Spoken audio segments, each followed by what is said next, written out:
पूरे middle east में जंग की आग फैली हुई है। सुकून पूरी दुनिया से ही लगभग खत्म हो चुका है।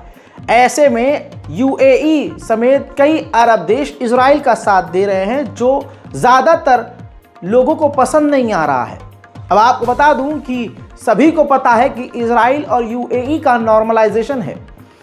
इराकी संगठन ने, लड़ाकू संगठन ने पहली बार यूएई को धमकी दे दी है और कह दिया है कि जिस तरह से यूएई इजराइल के लिए सर्विस कर रहा है, काम कर रहा है, अब अगर ये जंग फैलती है, जो कि लगभग फैल चुकी है, जंग अगर फैलती है तो हम दुबई यानी यूएई पर पहला हमला करेंगे।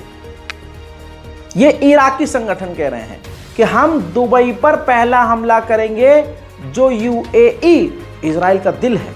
इजराइल का दिल यूएई में बसता है, इसलिए हम दुबई यानी यूएई पर हमला करेंगे। अल्लाह रहम करे, इलाके में बहुत ज़्यादा जंग पड़ चुकी है।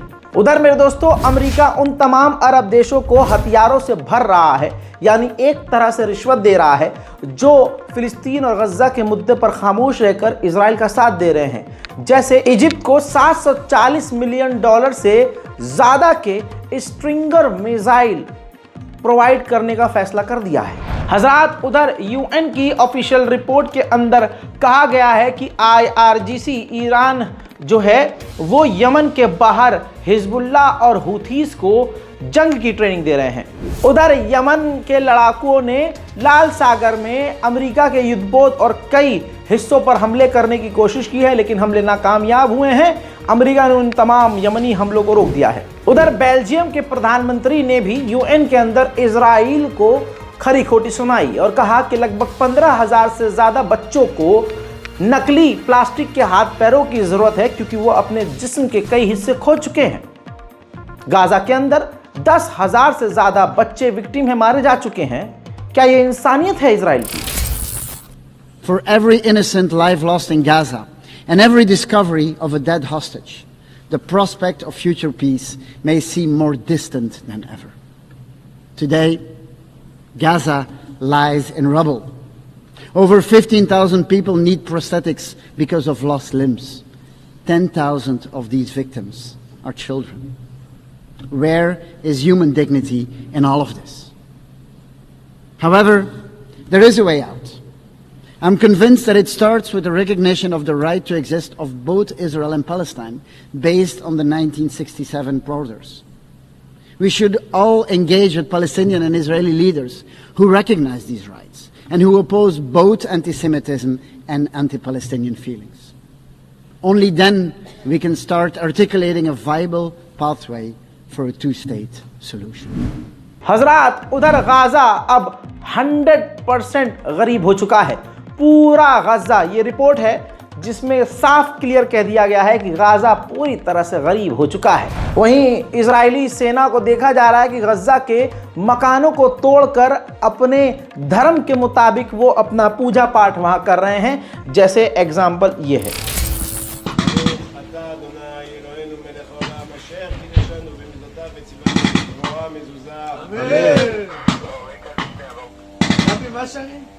ושבו בנים ושבו בנים ושבו בנים בגבולה ושבו בנים ושבו בנים ושבו בנים בגבולה ושבו בנים। वहीं मेरे दोस्तों, इजराइल के जो लोग हैं, तस्वीरें आपके सामने हैं, जो यहूदी लोग हैं वो नेतन्याहू के खिलाफ आज भी प्रदर्शन कर रहे हैं। मांग इनकी है कि हमास से डील कर ली जाए। उधर मेरे दोस्तों, इजराइल मकान गज्जा में ख़राब कर चुका है, तमाम मकानों को बर्बाद कर चुका है। लोग अब टेंटों में रह रहे थे और अब इजराइल इस लेवल पर आ गया है कि इजराइल ने अब टेंटों पर भी हमला कर दिया है। इन टेंट के ऊपर हमला करने की वजह से सैकड़ों लोगों की गज्जा में मौत हो चुकी है। तस्वीर आपके सामने।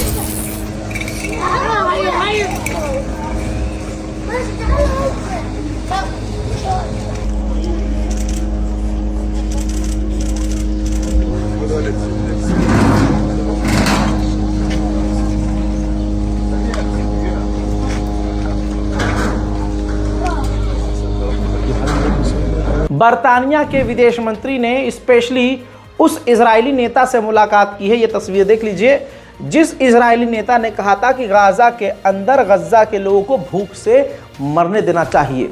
हजरात, बरतानिया के विदेश मंत्री का स्पेशली ऐसे नेता से मिलना इस बात की दलील है कि यूके की मानसिकता कितनी खराब है। इसी तरह से अमेरिका के न्यूयॉर्क में ये देखिए, जो फिलिस्तीन के समर्थन में रैली निकालने वाले लोग थे उनके ऊपर बर्बरता की गई, मार पिटाई करके कईयों को गिरफ्तार कर लिया गया।